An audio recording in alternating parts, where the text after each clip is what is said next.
Marise, da MR Salgado de Carvalho. Eu trabalho com peixes do Cretáceo. Trabalhei muito tempo na CPRM, já me aposentei em 2007, mas continuo fazendo algumas pesquisas ainda em paleontologia. Meu nome é Rita Escácia Tardei Kassab. Eu trabalho também com moluscos do Cretáceo do Brasil, marinho do Brasil, e trabalhei no DNPM durante 25 anos e estou há 3 anos aposentado. Também continuo trabalhando, fazendo pesquisas, uma coisa com paleontologia, história da paleontologia. Bom, a gente veio hoje aqui contar a história de como começaram essas reuniões da sociedade e, na realidade, o professor Cândido Simões Ferreira era o paleontólogo, ele era acadêmico e ele, uma vez por ano, ele então reunia uma das sessões. Como é que chama? Porque a gente tinha muito acesso à academia de ciências por causa dele. É a sessão regular. Para fazer as reuniões lá, né? O auditório era bom, assim, tinha fresquinho, café, de áudio, né? Então, para a gente era um lugar assim, super bom para fazer essas reuniões. E ele também, ele era o líder nessa animado, né? Era uma sessão regular, não era uma sessão extraordinária, não. Uma das sessões, todo mês tinha 2 sessões, né? Uma parece que era em São Paulo e tal, tinha umas coisas assim. Ele separou uma reunião por ano só de paleontologia. Você se inscrevia, levava o resumo no dia e saía publicado lá atrás os resumos da Academia Brasileira de Ciências, as comunicações. Bom, foi crescendo a paleontologia, foram tendo mais adeptos. Mais trabalho. Mais trabalhos, às vezes começava às 6, depois passou a começar às 2 da tarde, e aí aquilo foi crescendo, e no final a gente fazia o nosso tradicional encontro, fazer um restaurante, a gente ia tomar uma cerveja e tal, todo mundo ia, que era ótimo. Aqui tem 16 e aqui tem quantos trabalhos? 17 trabalhos. Mas em geral eram coisas interessantes. O senhor Cândido sempre fez um trabalho sobre Piraba. E ele era o dono da formação Piraba. É o dono, E aí depois a gente fazia esse almoço. Aí, depois desse aumento da reunião que ficou muito grande, quando nós fazíamos parte da diretoria, o Ismar fez essa proposta e a gente passou então para os núcleos do Brasil. Aí não tinha muito núcleo, não. Era o Rio Grande do Sul, quem quisesse aderir. O pessoal do Norte, Vladimir, Wagner fazia, logo depois da minha tese. Wagner sempre fazia, né? Eu fui apresentar lá o trabalho, na paleo de lá, trabalho sobre a minha tese. E aí foi tomando esse caminho. Quando a diretoria foi para o Rio Grande do Sul, é que as coisas mudaram. Aí eles deram essas normas que atualmente prevalecem lá. Então, você tem que mandar o trabalho, eles fazem a avaliação, vai para isso, vai para aquilo. Antigamente era mais informal, né? Você chegava na hora com resumos, já apresentava. Você inscrevia. Já botava lá na lista. Não, você se inscrevia. Então, não botava lá na mas apresentava o resumo. Levava uma coisa mais informal, perdeu um pouco esse caráter. Mas a sociedade era muito menor também.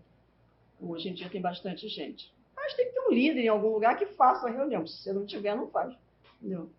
Não, então, quem participava dessas primeiras reuniões, né?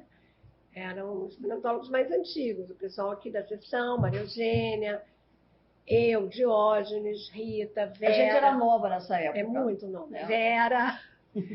Vera, o professor Candinho, o pessoal do museu, né? O Fausto também ia. O Kellner começou aí também, quando ele começou aqui no museu, o pessoal do Soto. Tinha o pessoal da Petrobras, Arai, claro. O Zé Henrique. Arai e Seirim sempre participaram de tudo. Seirim também ia sempre. Seirim é muito presente. Aquela Marta Cláudia. Quem mais da Petrobras?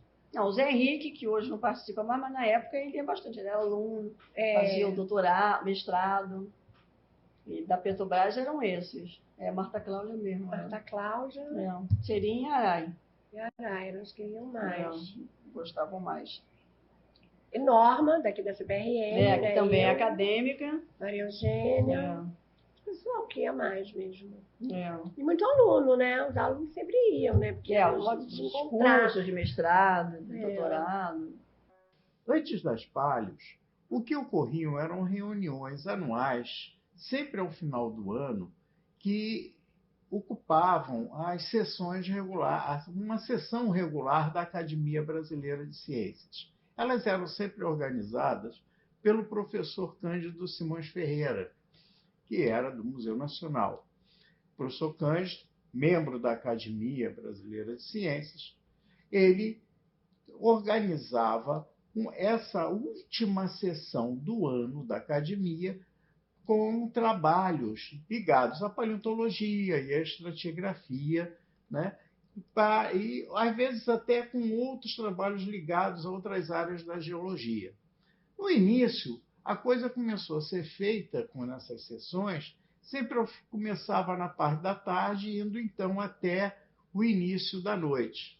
Depois, quando acabavam as apresentações das comunicações, o grupo que estava ali, que tinha interesse, então saía para um jantar de confraternização. Era assim que ocorriam as reuniões anuais, ligadas sempre o quê? À Sociedade Brasileira de Paleontologia. O que a gente gostava na época das paleos? Nada de especial. Os trabalhos assim, mais interessantes eram os trabalhos mais abrangentes, ou quando tinha uma novidade e quando o palestrante era bom. Porque às vezes a pessoa não tinha PowerPoint naquela época. Hoje o PowerPoint ajuda muito a gente a se organizar, principalmente quem tem medo de apresentar. Mas eu gostava muito como é que é? Do lanche, do almoço, jantar que a gente fazia. Depois. E as palestras, assim, que eu gostava mesmo, acho que tinham um caráter mais abrangente, né? Em que você, como qualquer pessoa, ia se interessar por aquilo, uma nova descoberta. Ela já gostava coisa de peixe, eu já gostava dos moluscos e tal, cada um tinha sua coisa de interesse. Mas era bom ter aquela troca toda de informação. Era encontrava muito o pessoal bom. Que você não via sempre. Que era um trabalho numa universidade, e aí você fica um pouco afastado durante o ano. Hoje em dia tem muito evento, antigamente não tinha não, né? Só tinha esse e o congresso. Não tinha nada não. Nenhum evento. Era um congresso bianual e a partir de 80 e pouco. A palha era todo ano, era, né? Isso daí era todo ano.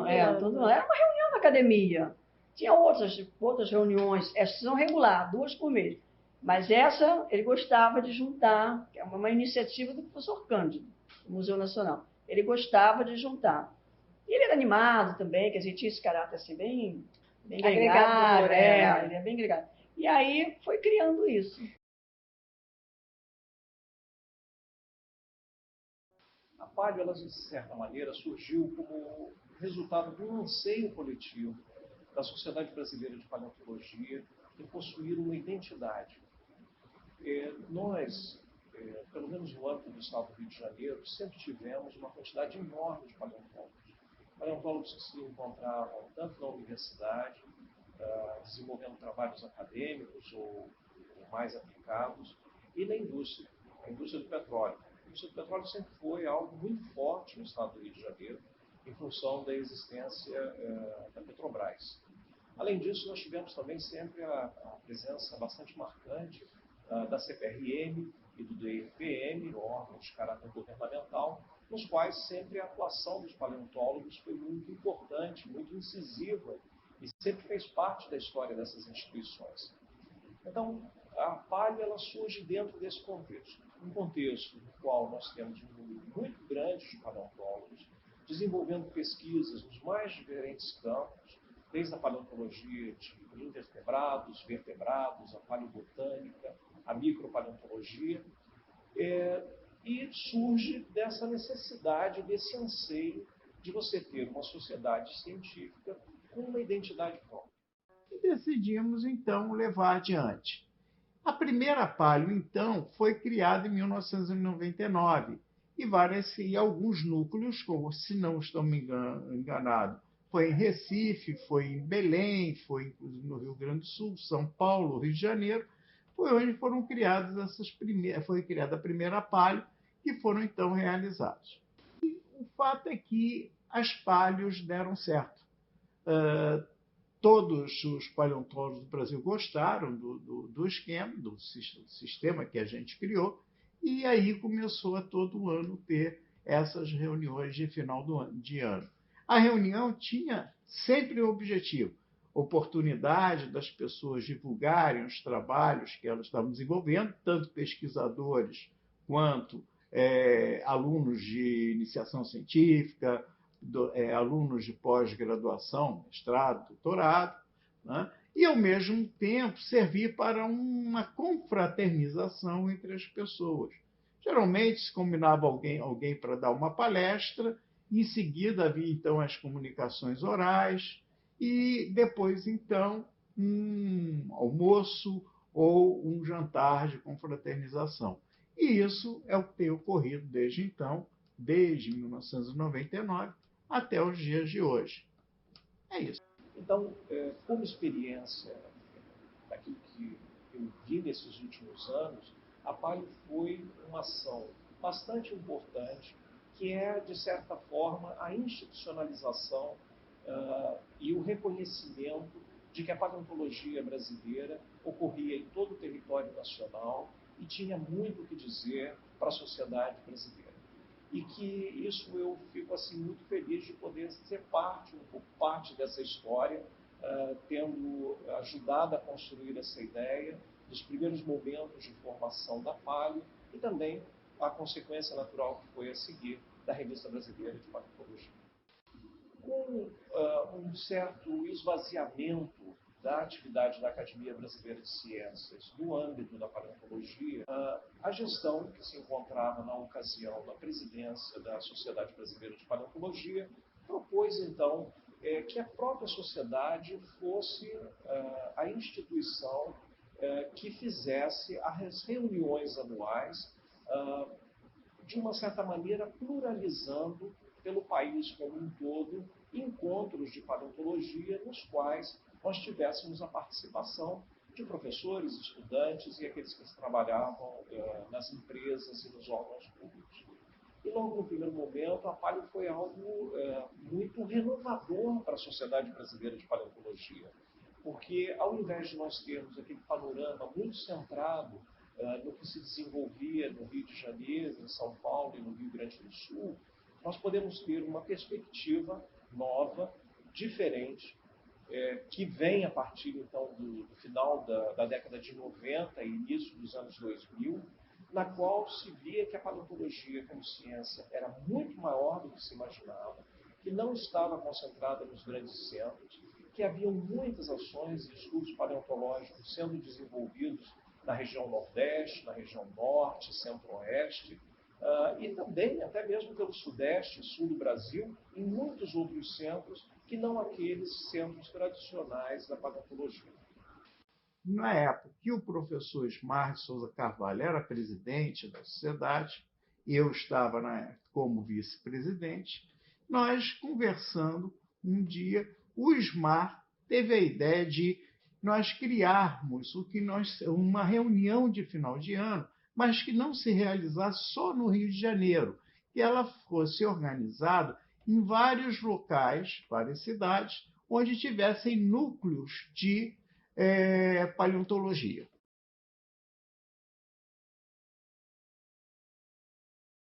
Bom, eu acredito que como desdobramento da Palio veio a criação daquilo que talvez seja a identidade maior da nossa sociedade, que foi a própria Revista Brasileira de Paleontologia.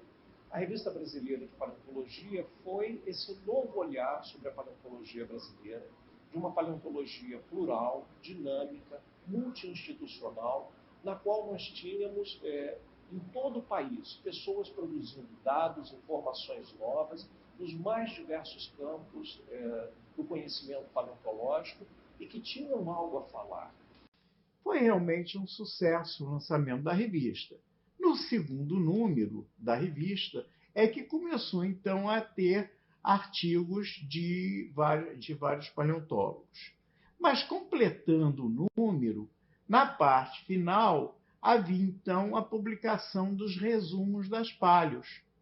Como a revista demorou um pouco mais, né, a sair, foi publicado o primeiro número em 2001, o número 2 da revista ele tinha os resumos de duas palios, a Palio 99 e a Palio 2000.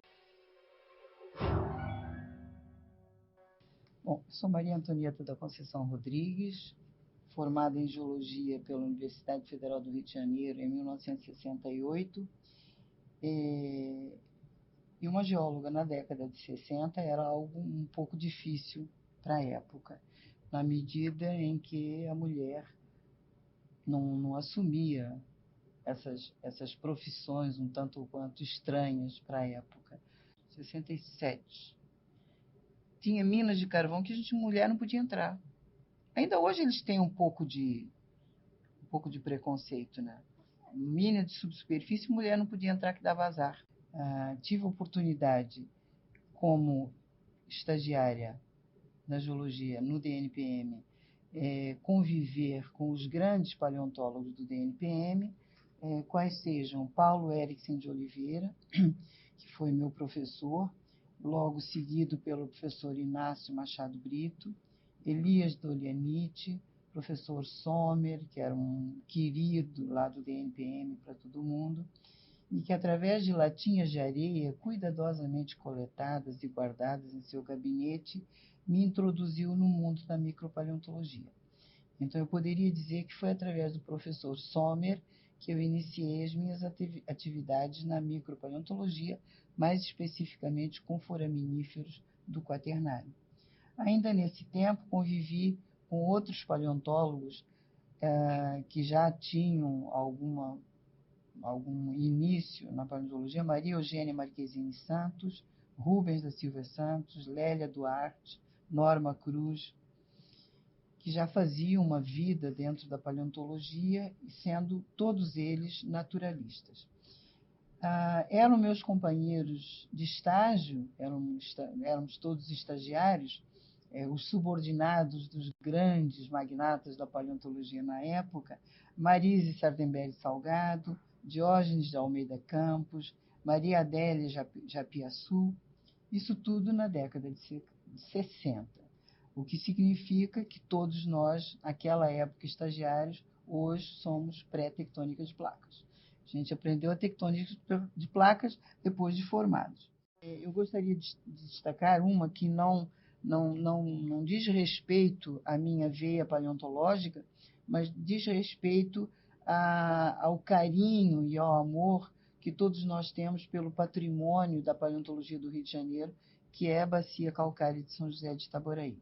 Então, eu costumo dizer que a Bacia Calcária de São José de Itaboraí, visitada por mim em 1967, época em que a exploração corria e era extremamente benéfica para aquela área, mesmo que a gente visualize esse aspecto mineiro como predatório, trouxe grandes riquezas para aquela área. O cimento Mauá e toda a implantação daquela fábrica de cimento foi muito benéfico, e eu tive a oportunidade de vivenciar esse momento.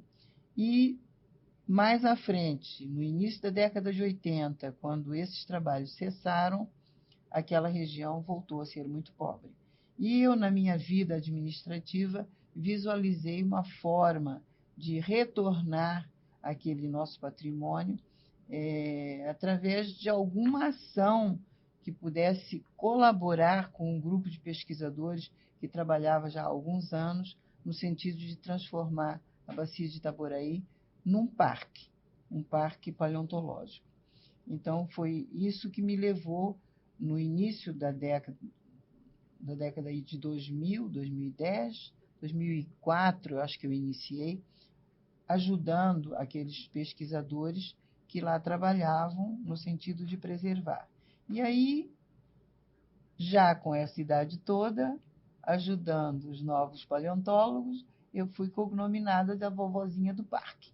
Então, nós temos aqui a vovozinha do parque, trabalhando agora com toda a vontade, todo o esforço, no sentido de transformar aquela área que é internacionalmente conhecida num belo patrimônio para o nosso estado, que, aliás, é único, né?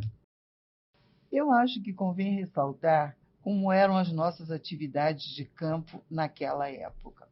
eu posso dizer que eu sou uma das privilegiadas geólogas que foi aluna de 2 barões. Eu fui aluna do Barão de Toné, que era o nosso professor de topografia, e do Barão Deloxe, que era o nosso professor de tectônica. Então, a minha primeira ida à Bacia do Paraná, como aluna, que foi em 1967, eu fui com o professor que era Barão Deloxe, que tinha brasão, usava um anel com brasão e tudo. Qual a indumentária do barão?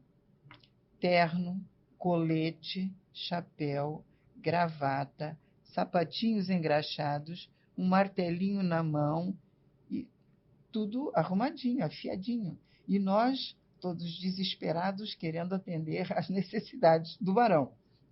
Eu acho que a gente poderia também abordar um pouco da paleontologia no estado do Rio de Janeiro. E, com isso, a gente tem que se reportar à primeira coleção de fósseis do Rio de Janeiro, é a do Museu Nacional, ainda do tempo do Império.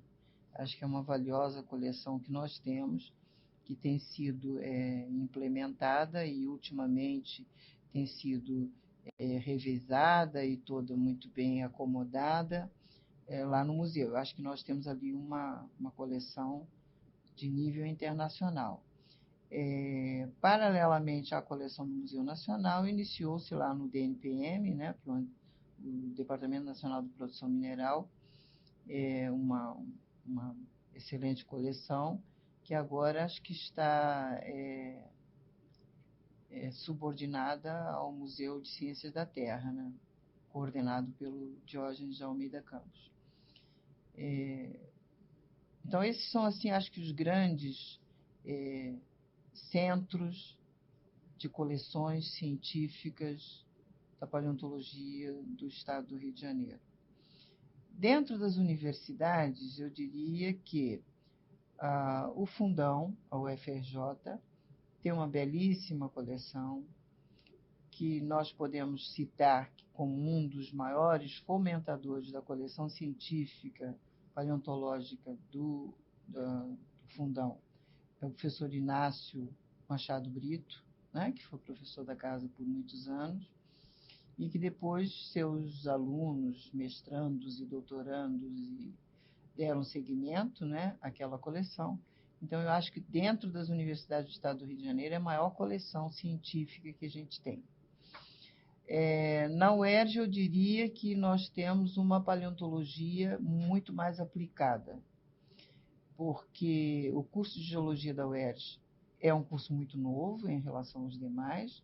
Quando os grandes cursos de geologia, os primeiros cursos de geologia do país, estavam atingindo já a maioridade, já tinham 20 anos, foi quando a UERJ iniciou o curso de geologia, e toda a paleontologia da UERJ, ligada à geologia, ela foi muito mais de coleção didática. Apesar de que a gente deve ressaltar que na biologia da UERJ nós temos um bom grupo de paleontologia que foi iniciado pelo professor Rubens da Silva Santos, especialista em peixes, e a Lélia Duarte, que era paleobotânica. Então, eu acho que assim, na UERJ nós temos 2 núcleos de paleontologia. Um na geologia, que é basicamente, e que contém uma coleção basicamente didática, e um na biologia, que é o mais antigo, que se iniciou muito antes da geologia da UERJ existir, e que tem uma bela coleção científica também, tem belos pesquisadores lá trabalhando. Eu acho que mais recentemente a gente não deve deixar de citar a Unirio, que tem já um bom grupo de paleontologia também, de paleontólogos, e a Rural, que também tem já seu centro lá de paleontologia. Mas, basicamente, o Rio de Janeiro, as grandes coleções são Museu Nacional e DNPM. Os engenheiros formados pela Escola Nacional de Engenharia, que era no Largo São Francisco, se reuniram e formaram, acho que em 1916, a Academia Brasileira de Ciências. A Academia Brasileira de Ciências. Essa é fundada um pouquinho mais antiga, 1916. E naquela época você tinha poucas instituições científicas no Brasil e predominava dentro dos, por exemplo, dentro da própria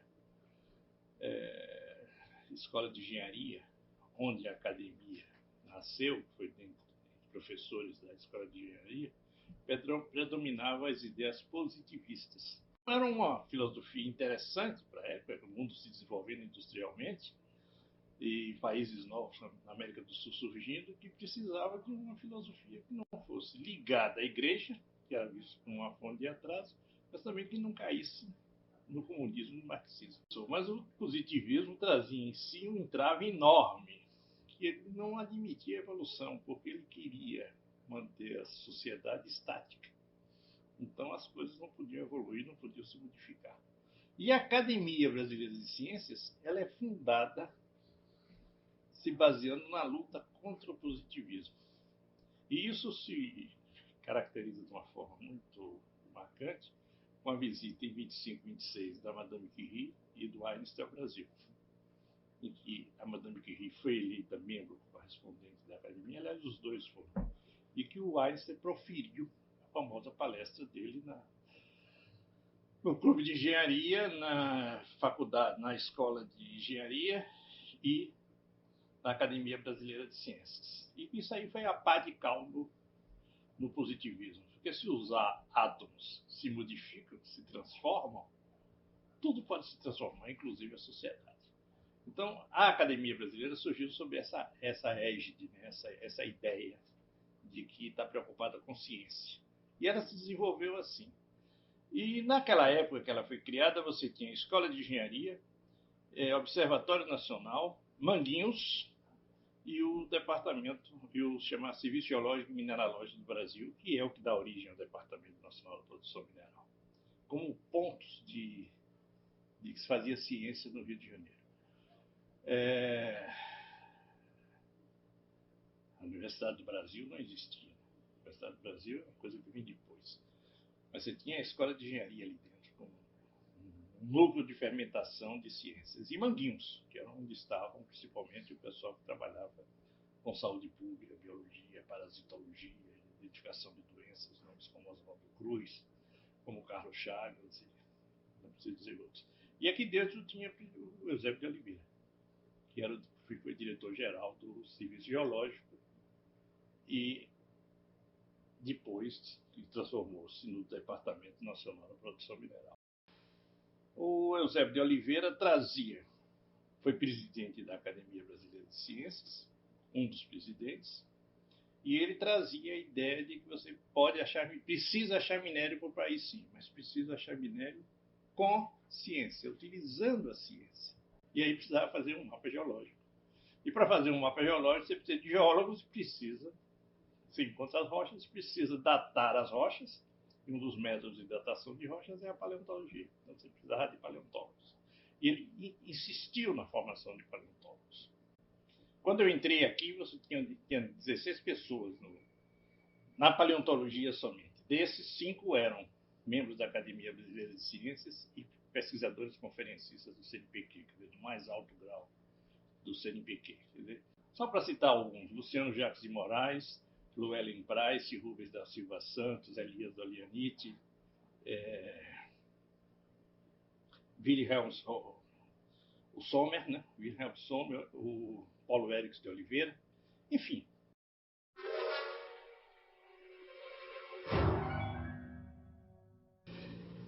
Falar da importância da academia na paleontologia é algo que, vamos dizer assim, os paleontólogos se desenvolviam e pertenciam à academia. E a academia nos dava aquele suporte de promoção da ciência, de apoio científico, de valorização do nome aos paleontólogos.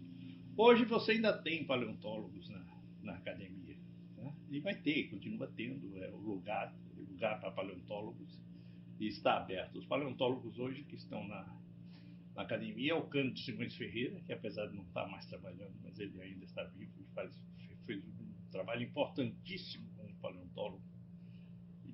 Inclusive, ele chegou a ser secretário secretário da Academia Brasileira de Ciências. Eu sou membro da academia, Alex Kellner, Norma Maria da Costa Cruz, Setemino Petri, de São Paulo, Irajá Damiani Pinto, do Rio Grande do Sul. Enfim, tem ainda aqueles nomes que estão, não vou dizer o meu, mas pelo menos os outros estão todos conhecidos e famosos. A importância, a academia não faz ciência, ela não tem institutos de pesquisa.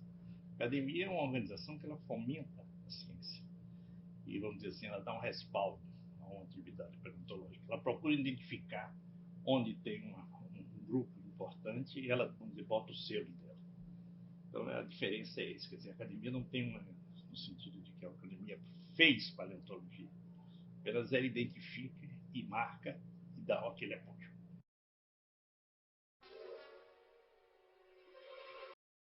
O professor Cândido, ele era uma pessoa bem especial. Ele era simpático e ele tinha um bom conhecimento. Simpático. Muito simpático. E ele foi meu orientador. Mas as pessoas gostavam dele. E ele mostrava os fósseis, ele pegava um livro, abria na mesa. Ele gostava de brincar, de ir para o campo, ele fazia muitas excursões. As excursões de campo dele eram muito interessantes. Levava o cachorro. Tem o cachorro. Foi ia, no ônibus, vestido com a camisa do Flamengo. Eu nunca peguei o foi em excursão, você pegou? Peguei uma vez. E ele era uma pessoa muito boa, um bom professor, um bom orientador. E essa coisa dele, assim, muito engraçada, ele era muito engraçado. Aí eu me apaixonei por ele e fui fazer, que eu não ia fazer um doutorado, mestrado não. Eu ia fazer só as cadeiras. Aí eu acabei gostando dele, pedi para ele ser meu orientador e acabei terminando e fazendo doutorado e tudo mais. E você? O que você gostava? Não, eu fui aluna dele, né, no curso de mestrado, né? E a gente fez a excursão também com ele. Eu fui a Pirabas, num congresso que teve em Belém, em 1900 antigamente, não me lembro, 70 e não sei quantos. Ele levou a gente para a Formação Pirabas e a gente acampou numa casa que tinha lá, que a gente dormia em rede, né?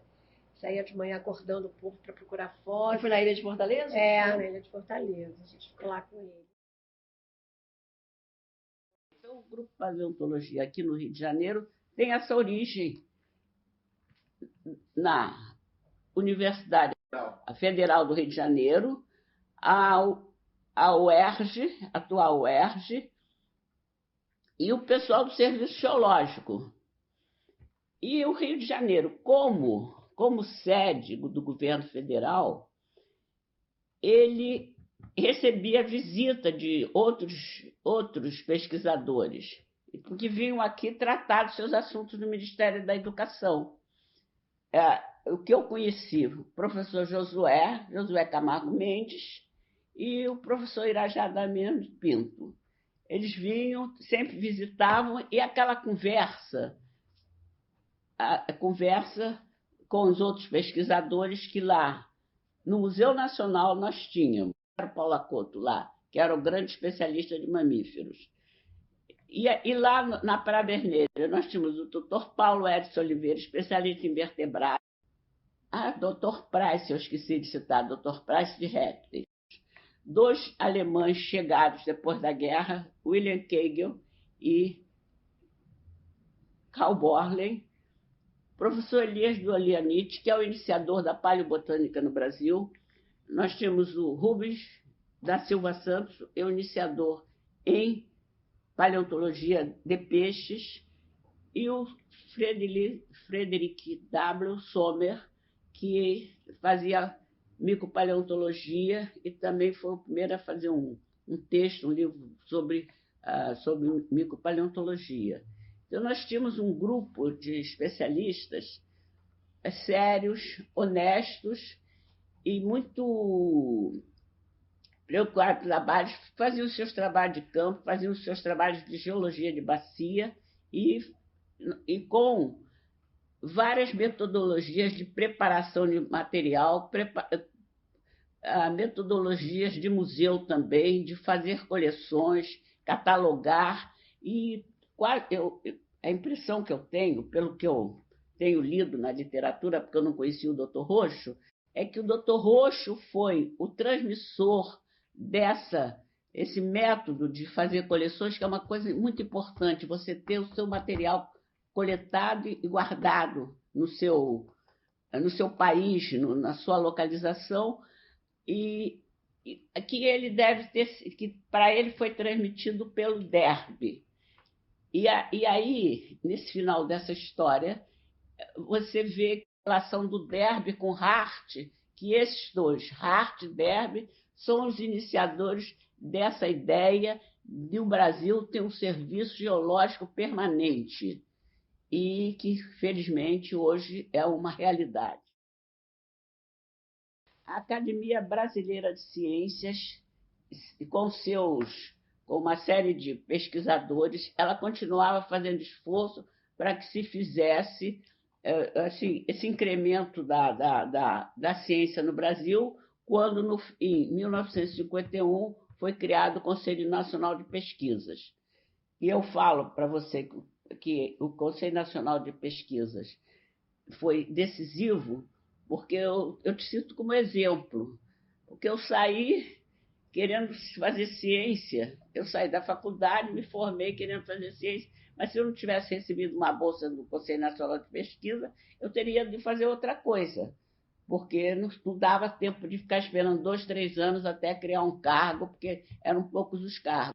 A paleontologia, ela abriu o leque das interpretações, primeiro com os invertebrados e depois todas as outras especializações se somaram também nesse esforço de atualização. A Sociedade Brasileira de Paleontologia foi fundada aqui no Rio de Janeiro em 1959. Não participei da fundação da sociedade, eu cheguei somente ao Rio e entrei na paleontologia em 68. Nesse volume aqui, que é a coletânea dos trabalhos paleontológicos, que é o volume que coleciona os trabalhos que foram apresentados no Congresso de Paleontologia em 1983, que foi realizado aqui no Rio. Eu fui um dos organizadores desse livro e do Congresso, então eu fiz uma lista aqui com os 8º primeiros congressos. O problema é que a sociedade realizou 4 congressos, depois realizou um simpósio, um encontro, um simpósio, e estava começando a fazer essa confusão. Então, a partir de 80, eu estava na presidência da sociedade, eu disse, não, vamos regularizar isso, vai ser o 8º congresso e estamos organizando os congressos hoje em 2 anos. Em 68, quando eu entrei aqui, a Norma me convidou, ela estava deixando a secretaria da sociedade, a Norma Cruz, me convidou para ser secretário. Eu fiquei 4 anos como secretário auxiliar do Canto. Depois fiquei mais 8 anos como presidente da sociedade. A preocupação na sociedade era 3 grandes preocupações. 2 não, 3. Uma é organizar esses encontros anuais. Outra era a questão da proteção dos depósitos fossilíferos e do ensino de paleontologia. Então a sociedade está organizada nesse sentido. Ela não é uma sociedade, ela não é um sindicato. Ela não quer proteger paleontólogos. Ela quer defender e promover a paleontologia. E foi isso que imprimimos na sociedade. E hoje está aí, fico satisfeito que eu vejo ela florescendo aí. Muita gente já foi para o Rio Grande do Sul, já esteve em São Paulo. Enfim, acho que dei a minha contribuição.